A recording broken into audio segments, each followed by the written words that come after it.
Winners of wars decide what stories to tell in history books. They decide how much money to print for citizens to chase after. They decide what the laws and rules of any society are. They decide which type of people are the enemy and which type of people are the chosen. People that win wars get to have social dominance over others. The problem is that that dominance only lasts for 1,000 years or so. These people become temporary victors.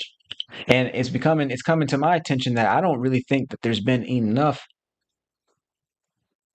certainly no philosophical underpinnings that would suggest that humans can move beyond the way that we've structured society before if we're willing to elevate our thinking.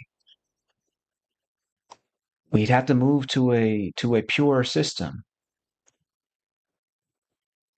something that works a little bit more naturally than what we've been used to. We'd have to move to a more sophisticated version of coordination. And so the example that I give right here, let me see if I can pop this up for you. In the natural world, have you ever seen a flock of birds suddenly fly in unison together? Or watch schools of fish move together as one?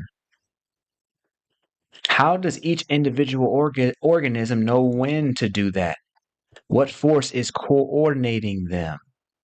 I'm saying that these creatures are responding to frequency, they're responding to energy. This very broadcast is only possible because of the information that is carried on energy, on wavelengths, broadcasted directly to wherever you are in the world. What I'm saying is that God speaks in just that same way. Only the screen on a television set is not the interface, only our hearts are the interface. It's where we get the instructions from.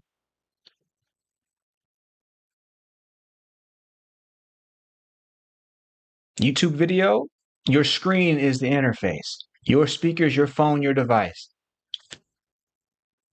Still the notion of energy traveling, frequencies traveling, carrying bits of information that create a coordinated message that you can hear and apply to your life. That is still the case when it comes to the Most High, when it comes to how nature itself operates, except that the interface for the human being, I'm saying, is inside of the heart.